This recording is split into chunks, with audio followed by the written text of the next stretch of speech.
¿Qué tal, hermanos? Qué gusto saludarles nuevamente por estos medios. Les enviamos un caluroso abrazo y le agradecemos a Dios que nos dé el privilegio de compartir la palabra de Dios con todos ustedes. Continuamos con nuestro estudio de la carta a los Efesios. Estamos ya en el capítulo 3 y estuvimos hablando acerca del ejemplo que tenemos en la vida del apóstol Pablo. Es tan importante que nosotros consideremos lo que la Biblia nos dice en relación a este tipo de hombres que estuvieron ocupando liderazgo dentro de la iglesia. Estamos viviendo tiempos en los que dentro del cristianismo, en medio del cristianismo, se está promoviendo y aceptando cualquier persona que se escuche elocuente, que sea carismática, que hable bonito, que se vea que es buena persona, que amable, que nos guste cómo se desarrolla enfrente de nosotros y que se nombre o autonombre en muchas de las ocasiones como un líder enviado por Dios, en donde se ha distorsionado, un cristianismo donde se ha distorsionado el verdadero servicio a Dios. Un servicio que, repito, tenemos en la Biblia los ejemplos de personas piadosas, de personas que han sido capaces de entregar sus vidas, su tiempo, su esfuerzo, sufrir cualquier tipo de oposición, de dolor, de sufrimiento, por amor a las ovejas, con tal de predicar el evangelio. Se ha distorsionado ese tipo de servicio dentro de la iglesia. Se ha distorsionado el concepto bíblico de liderazgo a través de una institucionalización ya de hace muchos siglos en que nos ha dejado de la iglesia de Roma principalmente, pero esto se ha contaminado en otras institucionalizaciones de la iglesia y que ha implicado eso una jerarquización de ese liderazgo dentro de la iglesia. Esto es totalmente opuesto al concepto bíblico, lo hemos estado hablando. El ejemplo por eso de este tipo de personas, de siervos de Dios que nos dicen, nos expresan el modelo que hubo en Cristo Jesús, que se desarrolló espiritualmente en estas personas y se plasmó en sus hechos, en sus vidas. Muchas veces justificamos lo que está sucediendo actualmente porque decimos, no, es que la época apostólica, pues allá pues tuvieron que vivir otras cosas. Acá no podemos nosotros hablar de lo mismo. Y justificando el ser mezquinos, el ser avaros, el ser ambiciosos, el estar buscando nuestra realización, el egocentrismo, que es tan evidente y que está opuesto totalmente a lo que la Biblia nos enseña para vivir como hijos de Dios. Dios quiere que seamos advertidos a través de su palabra, dándonos señales claras de cómo podamos distinguir un liderazgo conforme al corazón de Dios. Cómo distinguir al mismo tiempo un liderazgo que es falso, que solamente está buscando su propio beneficio, que solamente está usando a la iglesia, la excusa de Dios, y que con algunas palabras ahí que suenan un poco religiosas y extraídas de la Biblia, parece ser que son enviados de Dios. Tengamos mucho cuidado y atendamos a la Biblia, porque el día de hoy vamos a hablar de las características del verdadero apostolado. ¿Qué es el apostolado y qué Dios quiere que nosotros reconozcamos para, por un lado, poder ser la iglesia que fomente las misiones, que fomente el que que sostengamos a enviados verdaderos, probados de Dios, para que hagan y siembren iglesias? Y por otro lado, también detener a aquellos que se autopromueven, aquellos que podamos ver que realmente no tienen estas características. Efesios capítulo 3, voy a leer nuevamente el versículo 1, hemos llegado hasta el versículo 3 en el estudio de esta carta del tercer capítulo, pero vamos a leer desde el capítulo 1 para que no perdamos la contextualización de la Escritura. Por esta causa, yo Pablo, prisionero de Cristo Jesús por vosotros los gentiles, si es que habéis oído de la administración de la gracia de Dios que me fue dada para con vosotros, que por revelación me fue declarado el misterio, como antes lo he escrito brevemente, leyendo lo cual podéis entender cuál sea mi conocimiento en el misterio de Cristo, misterio que en otras generaciones no se dio a conocer a los hijos de los hombres, como ahora es revelado a sus santos apóstoles y profetas por el Espíritu, que los gentiles son coherederos y miembros del mismo cuerpo y copartícipes de la promesa en Cristo Jesús por medio del Evangelio, del cual yo fui hecho ministro por el don de la gracia de Dios que me ha sido dado según la operación de su poder. Gracias te damos, Dios, por tu palabra. Gracias que la has preservado hasta nuestra época y ahora, Dios, danos el recurso intelectual, el entendimiento de nuestra mente para extraer el mensaje que tú plasmaste en el corazón del apóstol Pablo y que él fue usado por ti para escribir esta carta que nos ha dejado ahora enseñanzas para nuestra vida. Te pedimos que nos des ese entendimiento, esa fuerza en nuestra mente para estar claros de lo que tú estás hablando, que quede claro en nuestra mente el concepto y que lo vivamos. Te pedimos que tu Espíritu Santo haga su obra en nosotros, la promesa de que esto se realizaría para tu gloria, para el entendimiento de nuestras vidas, para el disfrute de nuestras vidas, de esa gloria tuya, para el deleite de vivir conforme a tu propósito. Te lo pedimos en el nombre precioso de Cristo Jesús. Amén. Dios siempre es el que llama soberanamente a sus siervos mostrando su supremacía. Él es el que decide, Él es el que establece, Él es el que capacita, Él es el que sustenta, Él es el que da fuerza, el que fortalece, Él es el que da sabiduría e inteligencia para realizar su obra. No es nuestra obra.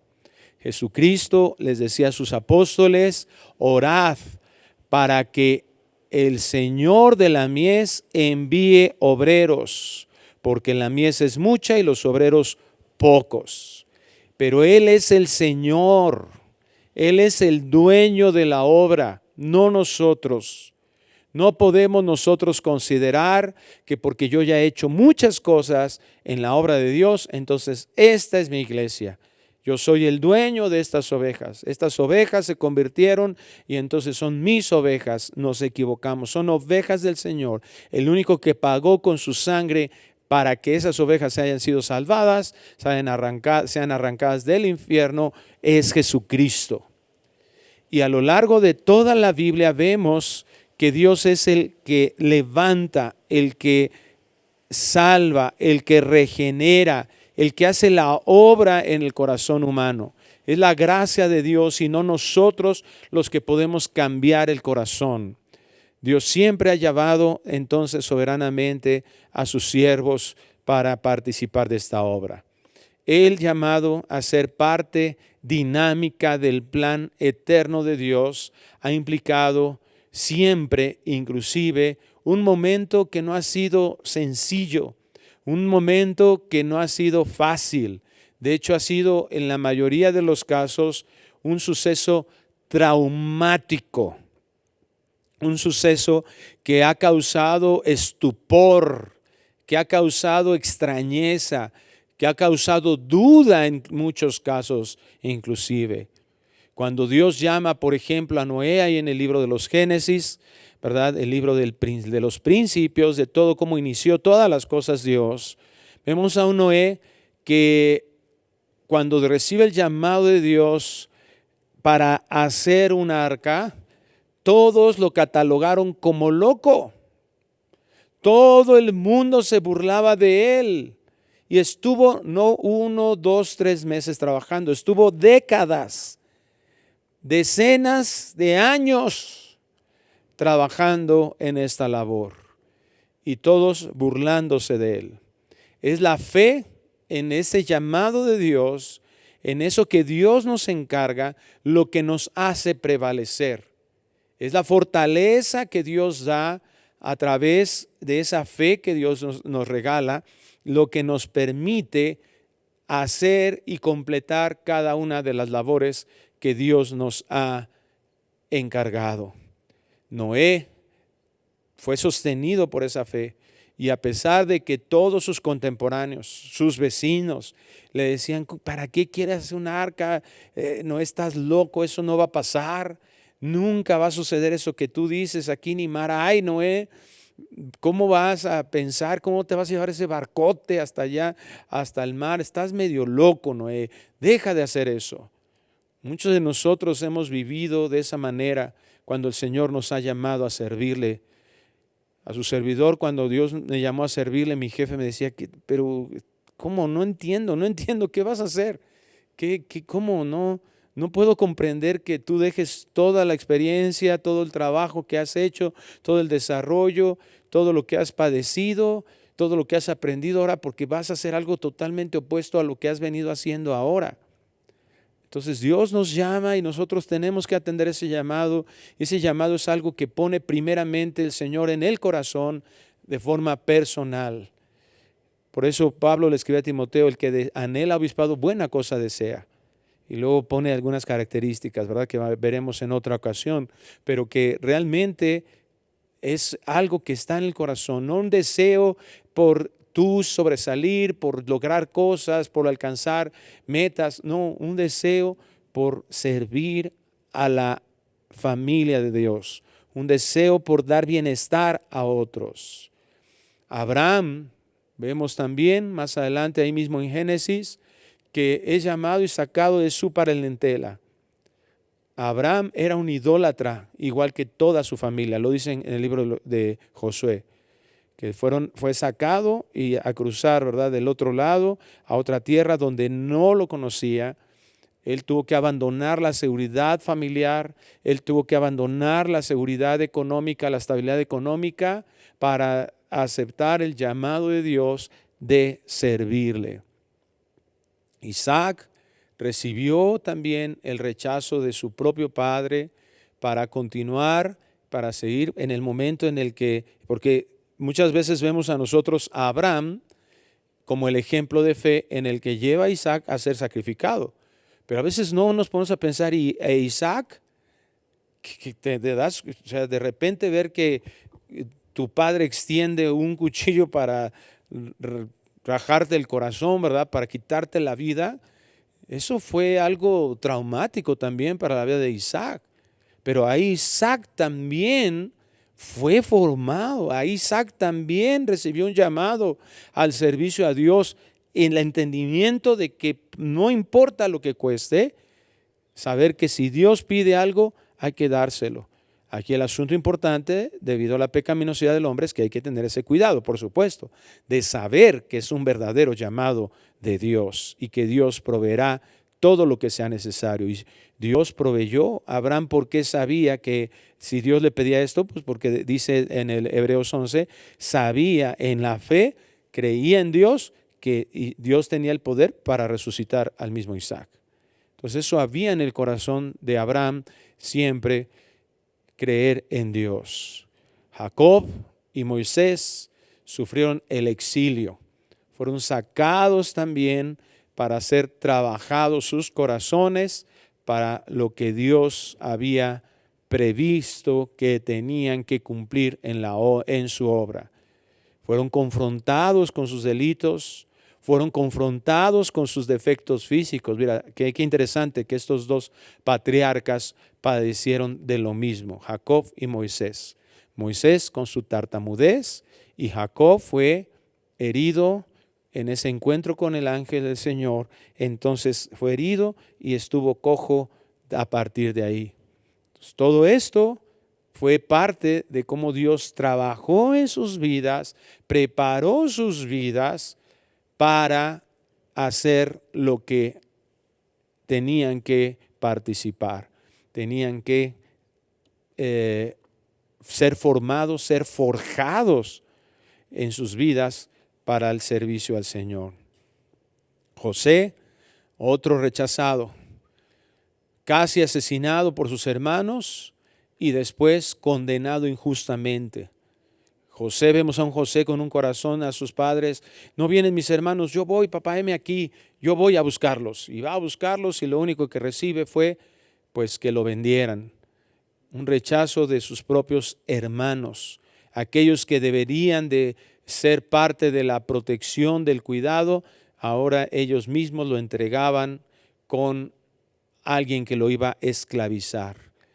Vemos más adelante que la misma esposa de Potifar, ahí en la escritura nos narra que esa esposa de Potifar también lo acusó injustamente para en la cárcel, a pesar de que él fue leal a su jefe. Pero repito, todo esto fue un proceso para formar el corazón también de José. Josué y Samuel vieron caer en pecado a sus líderes y ellos, ¿verdad?, tuvieron que ser quienes formaran parte de la sustitución. Josué vio cómo Moisés se rebela en contra de Dios y él tiene que sustituir a Moisés, y él ve el juicio que Dios trae a Moisés de no entrar a la tierra prometida. Pero es muy interesante que Josué 1:1 dice: Moisés, siervo de Jehová, Josué, siervo de Moisés. Porque ese trato de Dios, al estar mirando a Moisés, cómo trabajaba, cómo Dios lo usaba, cómo Dios usaba a Moisés para dirigir y direccionar al pueblo de Dios, al mismo tiempo vemos a un Moisés que rompe enojado las tablas. Vemos a un Moisés enojado, va y le dice: háblale a la roca para que salga agua.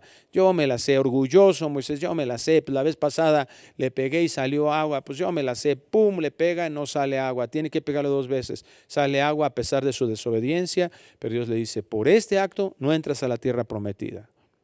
Samuel amaba, dice la escritura, a Saúl, pero Saúl tuvo que caer, tuvo que, por no obedecer a Dios. Su rebeldía lo llevó, y su falta de arrepentimiento, a un endurecimiento de su corazón. Nehemías fue sometido a depresión por la destrucción de su nación, pero fue lo que despertó su corazón. Recibe las noticias y dice: estaba muy triste, tan triste estaba Nehemías, que el mismo rey, que él era el copero del rey, le servía. El mismo rey le dice: ¿qué está pasando? ¿Qué te está pasando? Entonces Nehemías no era el mismo a partir de que recibe esas noticias de cómo estaba destruida Jerusalén. Pero eso hizo que en la providencia divina se cumpliera completamente el propósito de restauración de Jerusalén. Ruth es llamada para continuar el linaje del Mesías, el linaje mesiánico. Y Ruth tiene que experimentar la viudez, tuvo que experimentar profunda pobreza en esto para que llegara a ese punto en el que ella tuviera la humildad para someterse a la nueva nupcia, la nueva boda que permitiría, con ese corazón generoso que tenía, el cuidado de su suegra, y demostraba ese amor a través de la redención que nos estaba mostrando ya a partir de ahí la obra redentora de Cristo Jesús. Y todo esto queda grabado, sellado en la Escritura. Cada uno de los profetas del Antiguo Testamento fueron perseguidos, fueron muertos. Jeremías, confrontado con su incapacidad emocional desde que recibe el llamado, ¿qué le dice a Dios? Amén, sí, Señor, yo aquí estoy. Oye, espérate, Dios, si soy un niño. Y Dios le dice: no digas que eres un niño. Ahora, ¿por qué mencionamos entonces todo esto? Porque un denominador común del llamado de Dios es el fuego de la prueba. Es ser pasado por la prueba. Y no por la prueba nada más que en que pueda decir Dios: ok, ya pasaste la prueba, ahora me doy cuenta que tú estás capacitado, que tú realmente tienes un corazón. No, eso sucede con nosotros, con la iglesia, con el liderazgo. Cuando una persona es trabajada en áreas específicas de su vida, nos vamos dando cuenta que esa persona tiene un llamado. Dios no lo necesita. Dios conoce, Dios provee todo esto para que nuestro corazón sea conformado. sea abastecido de entendimiento, de conocimiento, porque un siervo de Dios, algo que tiene que tener es el entendimiento de que su vida es provista por Dios, que su vida no la provee su trabajo, es por fe en el Señor, en la providencia divina, no en sus logros, no en lo que pueda realizar, sino que está seguro. Un verdadero siervo de Dios tiene que tomar la decisión de depender completamente de Dios. Nuestra carne nos invita a lo contrario. Muchas veces sufrimos la tentación de lo opuesto, depender de nosotros mismos, pero tiene que ser algo que nosotros estemos conscientes de que se tiene que estar trabajando constantemente. Entonces, no es que Dios necesite saber si realmente esa persona es o no es. Él, cuando hace un llamado, lo hace completo, y Él va a hacer todo lo necesario para que esa persona sea trabajada en su vida para el propósito por el cual Él la llamó. Para los que estamos alrededor de esas personas llamadas, todo ese proceso es lo que certifica a esa persona como un verdadero llamado. Cristo, nuestro Maestro, nuestro modelo, Él recibió lo mismo aquí en la tierra. Entonces, Él recibió rechazo, Él recibió incomprensión, Él recibió traición, Él fue perseguido. ¿Cómo podemos nosotros esperar algo diferente? Y es por eso estamos hablando de esto, y lo vamos a ver ahora en la vida de Pablo de forma muy específica, en lo que recibe él, que ya lo vimos también en las clases pasadas, en las ocasiones pasadas, cómo él tuvo que ser humillado también. Él vivió en dolor, él vivió en hambres. En la segunda carta a los Corintios, de capítulo 4 y capítulo 11, nos habla de todo lo que pasó Pablo, y es impresionante, ¿verdad? Y su currículum no es en relación a cuántas carreras obtuvo, qué reconocimiento del Sanedrín, qué grado de inteligencia tenía, qué IQ tenía, ¿verdad? Nada de eso. Dice, todas las pruebas, persecuciones, lo latigaron, lo apedrearon, naufragó, hambres, literales, hambres. O sea, no era que le daba tantita hambre y a ver qué comía en la tarde. No, no tenía nada que comer, y a veces por varios días.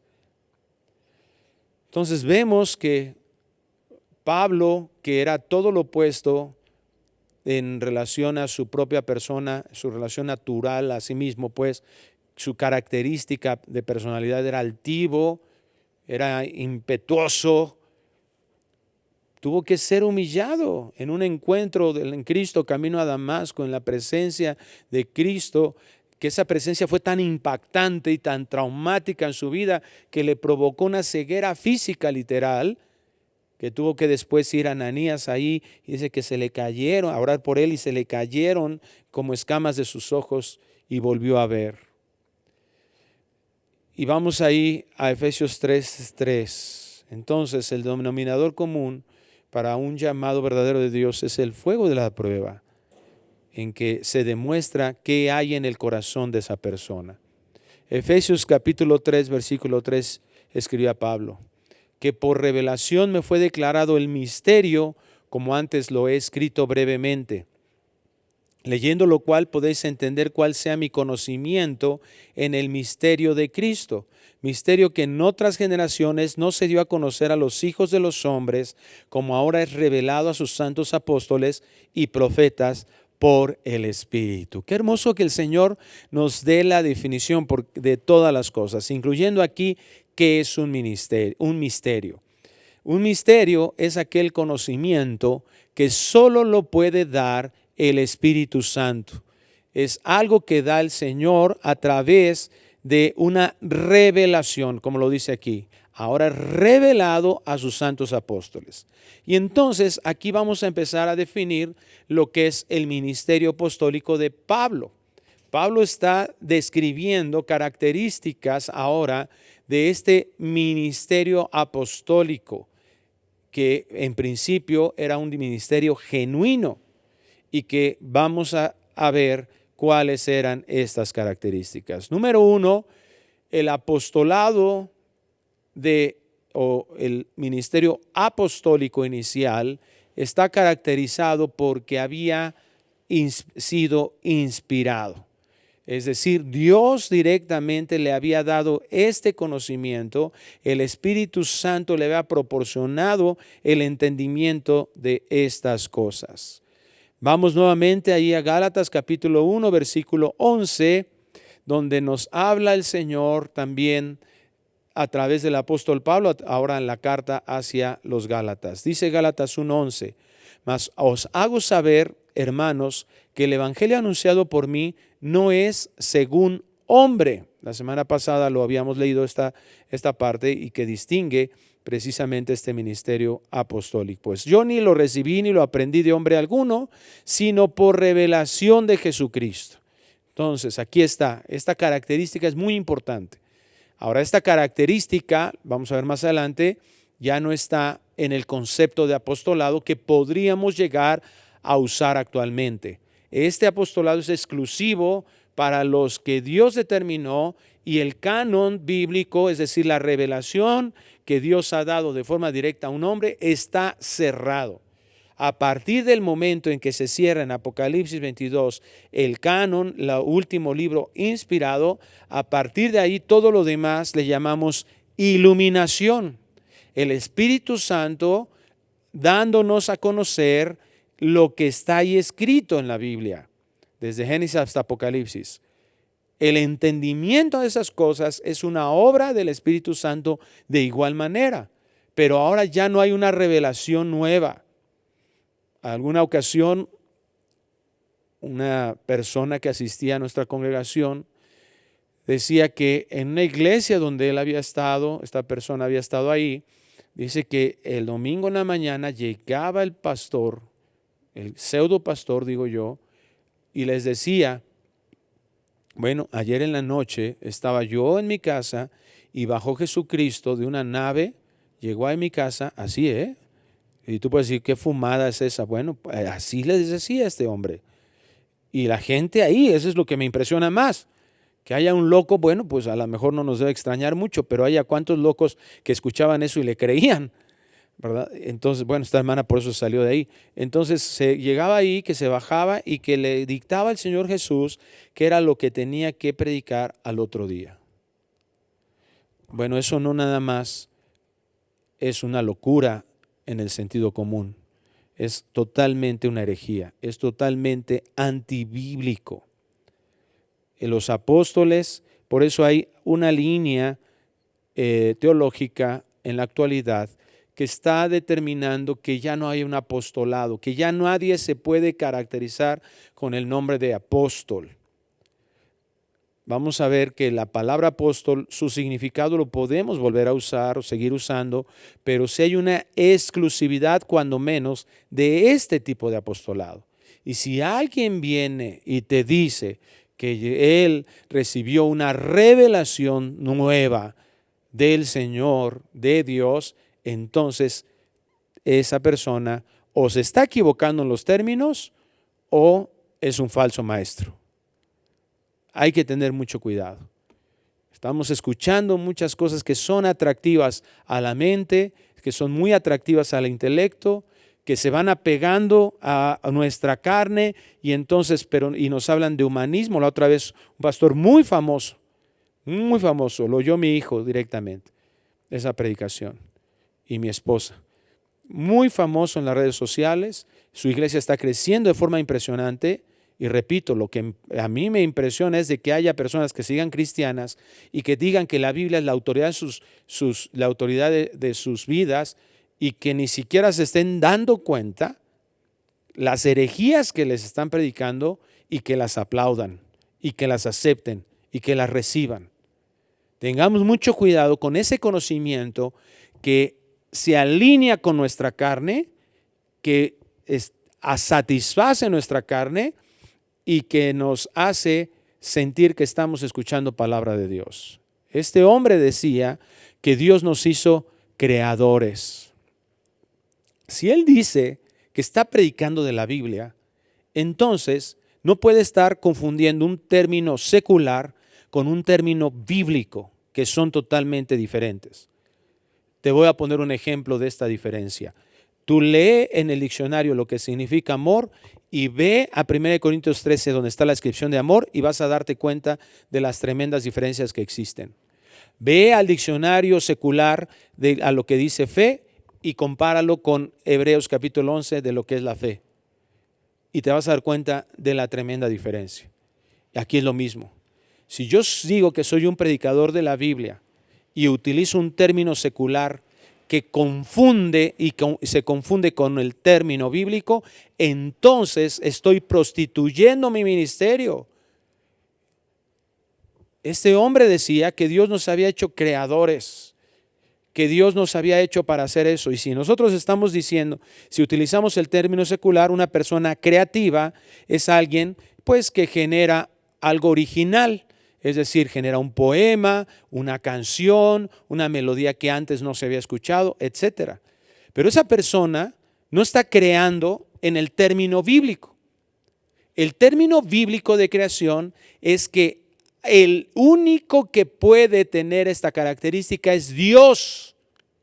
Una persona, alguien que crea en el término bíblico de creación, es que de la nada se hace algo, y eso no es la creatividad secular. Todas las personas que hacen un poema, que hacen una pintura, que hacen un desarrollo tecnológico, todas utilizan lo que existe, lo que ya está creado para generar eso. Realmente es una modificación de lo creado lo que están haciendo. Ellos no crean los conceptos. Un músico no crea las frecuencias y los timbres de los instrumentos. Ellos no crean eso, eso ya está creado. Es una modificación de lo creado. Entonces, cuando una persona que dice, que predica la Biblia, establece que nosotros somos creadores, estamos teniendo el mismo pecado, promoviendo el mismo pecado que tuvo Satanás, que es usurpar el lugar de Dios. Hay atributos de Dios que Él en su soberanía nos comparte, como el amor, la misericordia. Pero hay atributos de Dios en la Escritura, de Dios mismo, que no son comunicables, que son exclusivos de Dios y que hacen a Dios santo, que hacen a Dios único. ¿El problema en qué está? Ya lo mencioné. En que estos conceptos nos alientan la carne. ¡Oh, qué bien me hace sentir! Sí, tú tienes que desarrollar eso que Dios te ha dado de crear y tú, oh, sí, sales bien animado, ¿verdad? Claro. ¿Por qué? Porque estás alentando tu orgullo, se está alentando tu orgullo. Por supuesto, todo el pecado trae satisfacción, no es extraño. Por supuesto que está bien para ti, pero qué triste que te digas cristiano. Qué triste que te digas hijo de Dios y seamos tan ignorantes de la Biblia, tan ignorantes de los conceptos bíblicos. Tengamos cuidado. No hay una nueva revelación. Nosotros no somos creadores en el concepto bíblico. Si yo digo esa conferencia en somos creativos, etcétera, ¿verdad? En un simposium de arte, en un simposium empresarial, bueno, la gente no está esperando a que yo le dé términos bíblicos. Pero si esa persona se dice pastor, se dice cristiano, se dice que está predicando el evangelio de la Biblia, entonces eso sí es aberrante. Y tenemos la responsabilidad, nosotros los que escuchamos, de distinguirlo. Porque si no, o no hemos nacido de nuevo, o somos unos bebés, yo diría más bien unos enanos espirituales, porque hay gente que tiene muchos años escuchando la palabra de Dios y no puede distinguir algo que no está conforme a la palabra de Dios. Una exhortación, hermanos, con todo mi corazón, a de verdad dejar la pasividad, la flojera, dejar esa simpleza de nuestra vida, de lo que Dios nos ha llamado a hacer. Y por eso hay tanta confusión.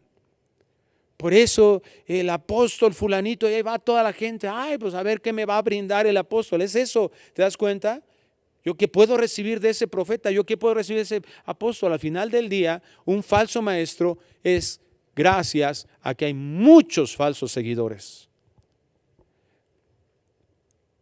Y sigue diciendo en Gálatas 1:13 Pablo, porque ya habéis oído acerca de mi conducta en otro tiempo en el judaísmo, que perseguía sobremanera la iglesia de Dios y la asolaba. Y en el judaísmo aventajaba a muchos de mis contemporáneos en mi nación, siendo mucho más celoso de las tradiciones de mis padres. Pero cuando agradó a Dios, que me apartó desde el vientre de mi madre y me llamó por su gracia, revelar a su Hijo en mí, para que yo le predicase entre los gentiles, no consulté enseguida con carne y sangre. Pablo, que era un estricto fariseo, él por su propia imaginación jamás hubiera pensado que la gracia se extendía a los gentiles. Entonces Dios tuvo que venir y darle este entendimiento. Y ahora escribe eso, ahora entiendo esto. ¿Quién me lo dio? Es el Señor Jesús, no puede ser de otra manera. El Señor, no hay Dios, ¿verdad? Y por eso leímos ahí en Efesios capítulo 3, versículo 6, que los gentiles son coherederos y miembros del mismo cuerpo y copartícipes de la promesa en Cristo Jesús por medio del Evangelio. Como fue mostrada la salvación, la herencia de Dios a los judíos y además también y de igual manera en las mismas condiciones también a los gentiles. Entonces, estos hechos en la vida de Pablo nos están demostrando, ¿verdad?, que él en sus fuerzas hubiera sido imposible despojarse de este exclusivismo judío. Fue una obra no intelectual, sino una obra maravillosa, sobrenatural en la vida de Pablo. Un nuevo nacimiento que se implicaba de esta manera, pero que sella esta revelación en el corazón de él, su verdadero apostolado. Número 2, no se intimidaba entonces Pablo por la presión religiosa y su imposición doctrinal antigua. Un sello de su apostolado era que él no se aferró y decir, bueno, pues vamos a arreglarle, voy a vivir lo mismo que tenía, mi mismo concepto, y ahora pero lo modifico. No, un verdadero apostolado se distingue en que ahora el Señor me quitó el velo y ahora lo veo en la Biblia, y yo no voy a estar aferrándome a mis propias ideas. Y él no le intimidó eso a Pablo, y eso no tiene que ser una intimidación. Pero ¿sabes qué es lo que pasa? Ni siquiera es, el miedo a que me vayan a decir muchas veces. No, el asunto vuelve al mismo punto. Es tan grande el orgullo, porque nos ha traído tanta satisfacción del orgullo, no yo saber que sí sé, ¿verdad? Que yo sé, y que yo tengo, y que yo, ¿sabes qué? Gracias a Dios, ahora antes de los estudios, tenemos una sesión de preguntas. Y a veces estás ahí y con tal de que no se muestre de que no sabes, pues respondes cualquier cosa, ¿verdad? A mí me pasó en varias ocasiones. Hasta que entendí que eso no estaba bien en mi corazón. Y ahora, ¿verdad? Si no sé una pregunta, le digo, ¿sabes qué, hermano? No me sé la respuesta, déjame la investigo, la próxima semana te lo doy. Pero ¿cuál es el problema? Pero queremos pensar que mi liderazgo, mi pastorado es que tengo que saber todo, o sea, no es cierto. Ese orgullo nos lleva siempre a estarnos revelando y decir, no, yo no me equivoqué, no, lo que estoy diciendo está bien, no, así debe de ser, no, porque eso nos ha funcionado con muchas cosas, nos ha hecho ver como seguros y eso muchas personas dicen, wow, no sé cuánto sí sabe. Pero ¿qué es lo terrible de eso? Digo, aparte que no modelamos a Cristo, que eso ya es terrible, es que nos negamos rotundamente a cambiar. Nos pueden estar dando razones, nos pueden estar argumentos, nos pueden estar hablando de hechos y nosotros neciados, no, voy a seguir yendo a esa iglesia, voy a seguir yendo a ese pastor. Pues es que sí me gusta, no se trata que te guste, ¿qué te edifica?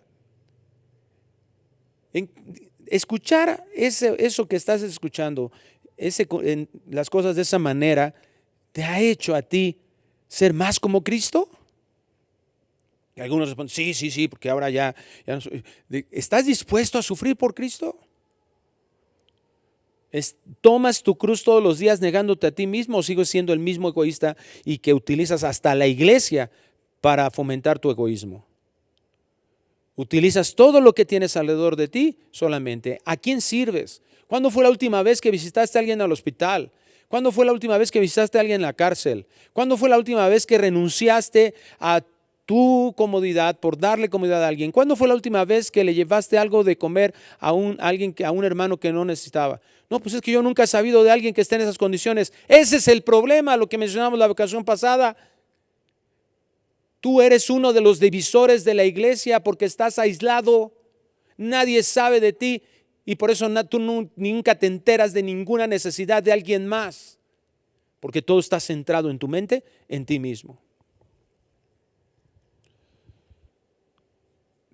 Una de las características más grandes y que menos vemos de nuestra carne es cuán orgullosos somos.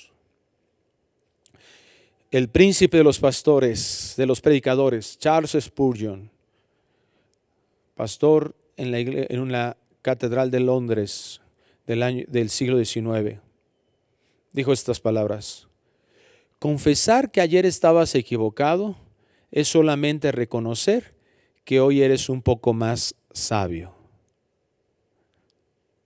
No está mal. No está mal decir me equivoqué. Así me enseñaron, pues eso digo. Si tú piensas eso, estás cerrando la oportunidad. Digo, tampoco tenemos que ir al otro grado, al otro extremo, ¿verdad? Yo tuve un mentor que me decía, no, tú no tienes que ser tampoco un carburador de 5 gargantas. Yo no sabía, ni sé, ahora no conozco un carburador de 5 gargantas, soy honesto, pero me decía así mi mentor, me decía, ¿esto qué quiere decir? No tienes que aceptar todo así como va nada más. Y es lo que estamos hablando también en los puntos anteriores. Este me dice algo y ya, no, o sea, lo que tiene que estar basando mi vida es la palabra de Dios. Siempre tenemos que analizar a la luz de la Escritura, no de la filosofía, no de lo que yo pienso, no de lo que yo me puedo preguntar, no de lo que me gustaría que se respondiera, no, de la Biblia, que la Biblia hable. Pablo no estaba dependiendo de la aceptación humana. Mira, ni siquiera de su propia familia. Mira lo que dice Pablo en Romanos capítulo 9, versículo 1. Fue rechazado hasta por personas que estaban cercanas a él durante mucho tiempo. Y cuando él se convierte al cristianismo, entonces lo rechazaron. Romanos 9:1 dice, verdad digo en Cristo, no miento, y mi conciencia me da testimonio en el Espíritu Santo que tengo gran tristeza y continuo dolor en mi corazón, porque deseara yo mismo ser anatema separado de Cristo por amor a mis hermanos, los que son mis parientes según la carne. No está mal que tú desees que tu hijo se convierta. Pablo tenía ese mismo conflicto en su corazón, le dolía, pero no dependía de su aceptación para seguir adelante o no. El que no sea capaz de dejar padre o madre o hermano no es digno de mí, Señor. No quiere decir que tú odies a tu mamá ni que la desprecies, sino que no la honres. No está diciendo, si tú pones primero a tu familia antes que al Señor Jesucristo, antes que el Evangelio, entonces eres un idólatra.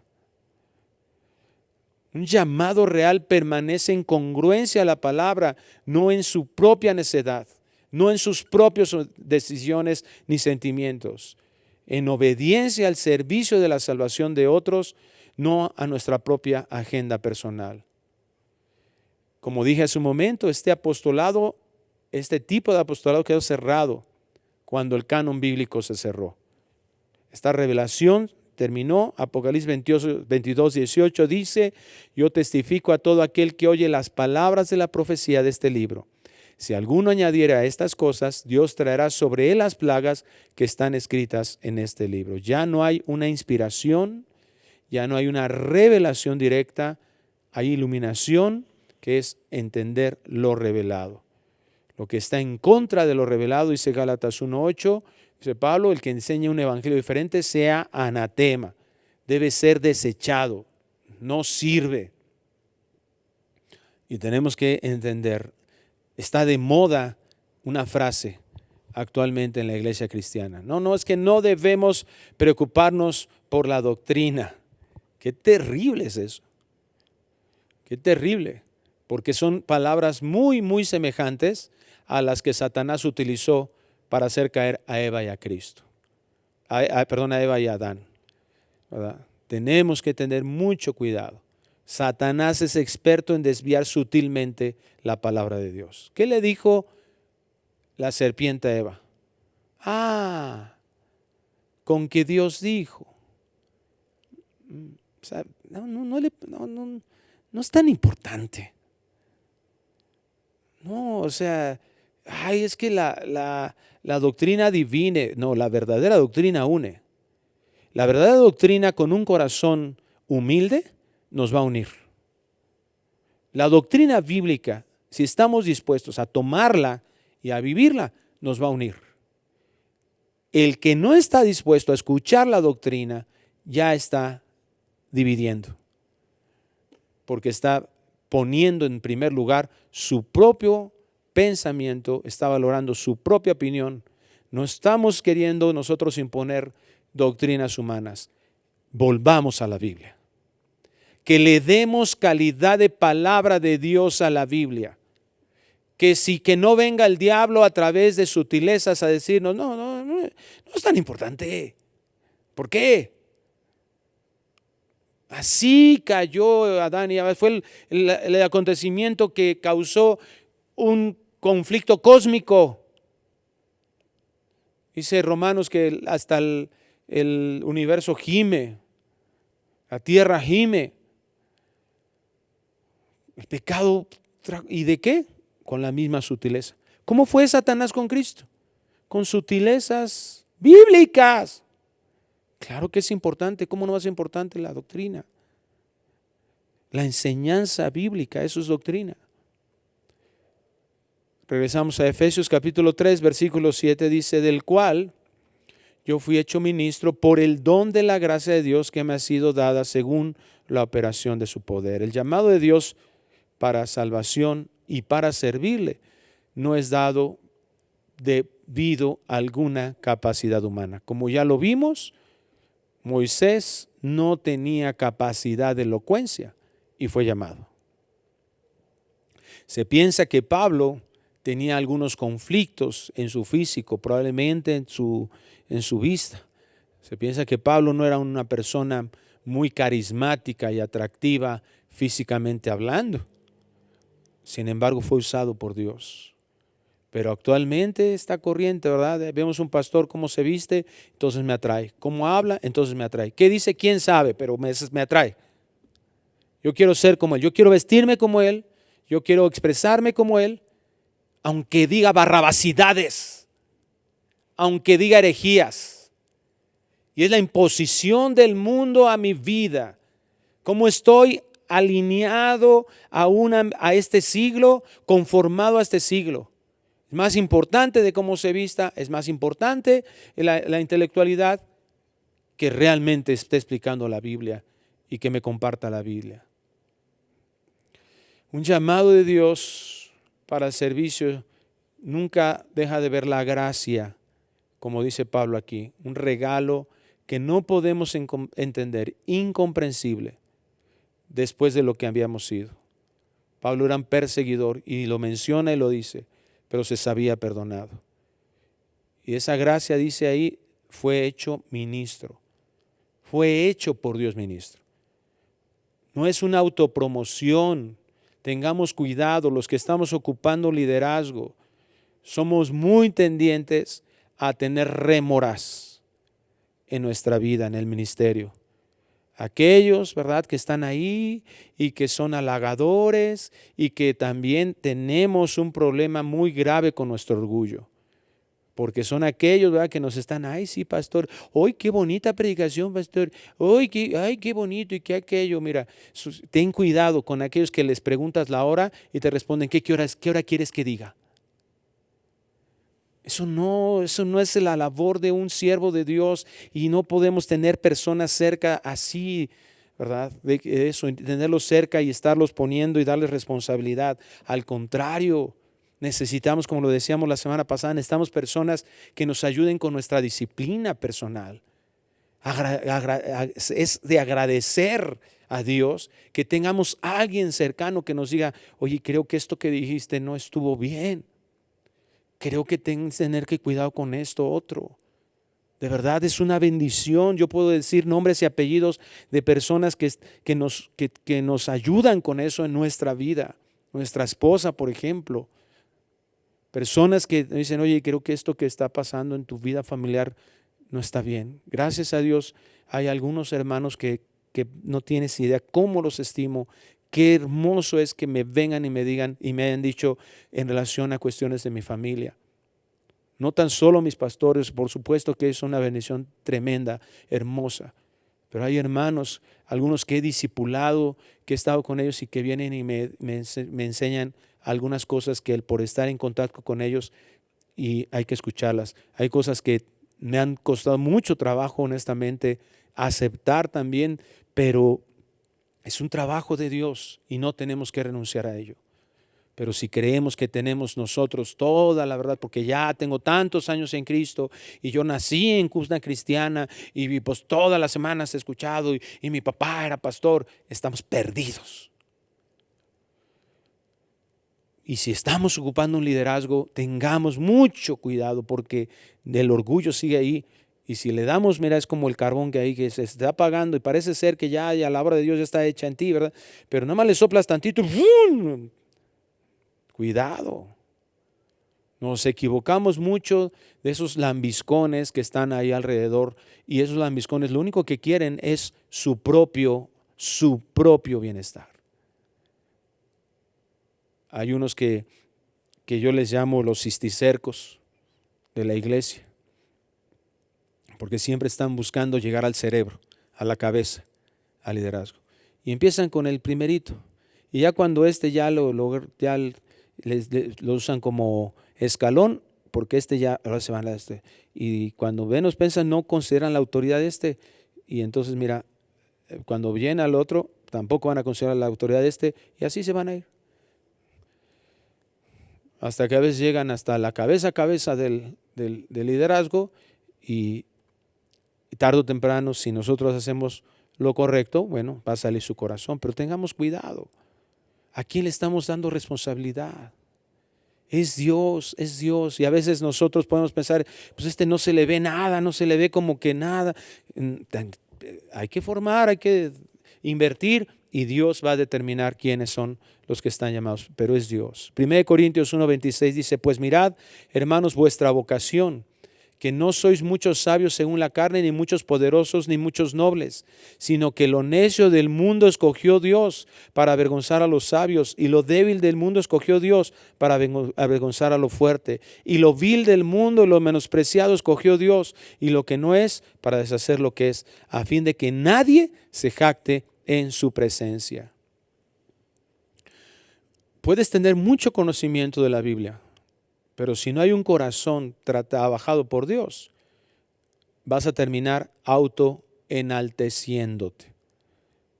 Una altivez y una soberbia terrible en el corazón.